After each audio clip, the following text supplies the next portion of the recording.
President Biden will talk to Xi of China next week. Likely it comes as Xi troubles continue, and Mr. Biden shows zero interest in exploiting what's happening in China. For example, Nancy Pelosi, who said she would visit Taiwan. It's a gutsy move, a thumb in the eye to the Chinese that want the democratic island back under their communist control. Mr. Biden took China's side when asked about it. Do you think it's a good idea for Speaker Pelosi to travel to Taiwan this summer? Well, I think that the military thinks it's not a good idea right now, but I don't know what the status of it is.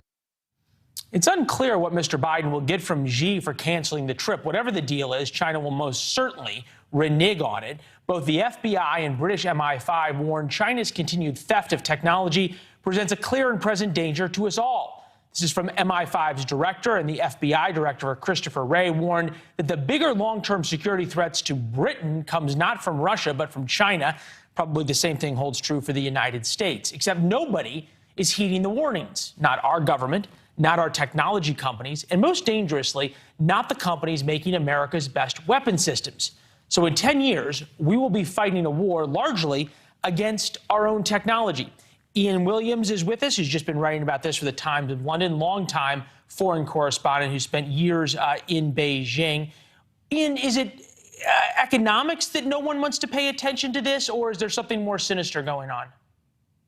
I think it's a combination. I mean, it is extraordinary that that statement, that joint statement from Christopher Wray and his MI5 counterpart, Ken McCallum, was made at all, because I know in the States the FBI has a far higher profile, but in the UK, the security agencies generally keep a fairly low profile. They rarely get out there in the way that they did earlier this month.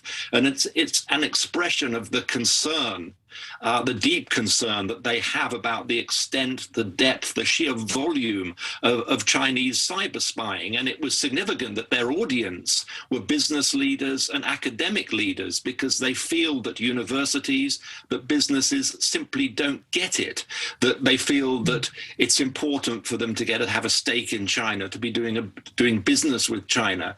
And they don't fully understand the real dangers that they're facing in terms of the wholesale theft of their technology. And of course, China steals this technology in multiple ways, of which cyber is one of the most significant, but also a whole range of informal relationship, from forced transfer of technology from companies to do business through to cooperation, seemingly, with universities and research institutes.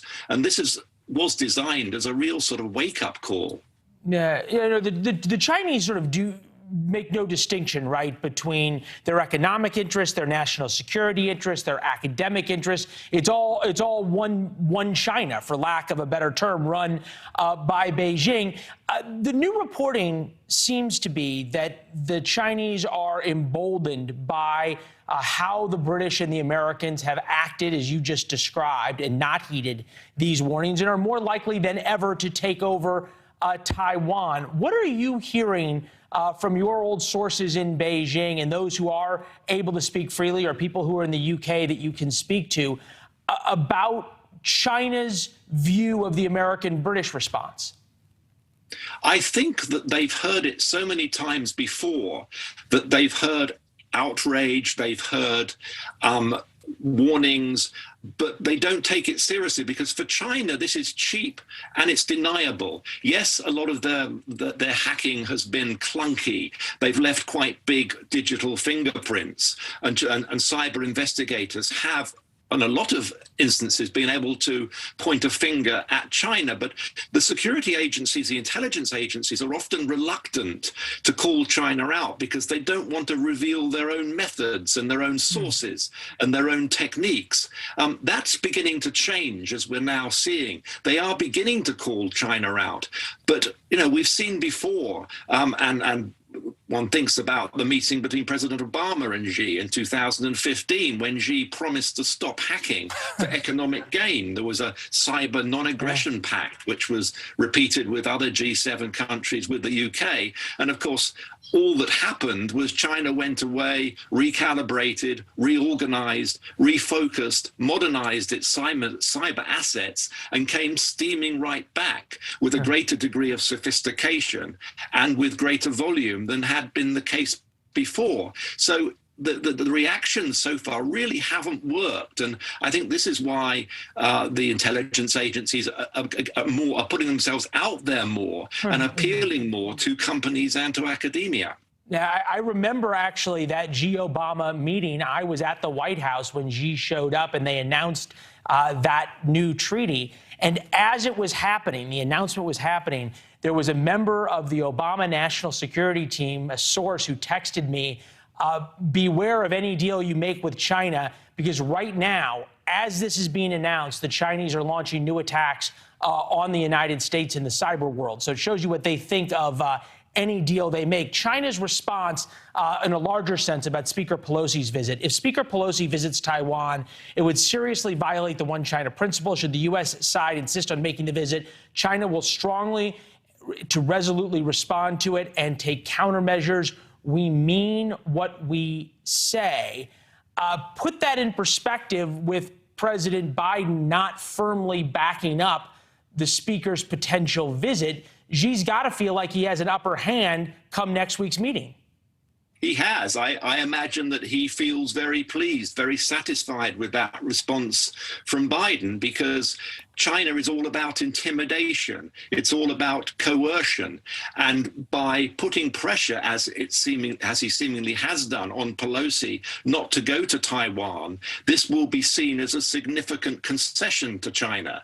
And this, unfortunately, is what we have seen time and time again. And China is very good at making these threats, at claiming there will be all sorts of consequences. We are beginning to see globally countries standing up to China, standing up to these threats. Look at Australia, look at tiny Lithuania.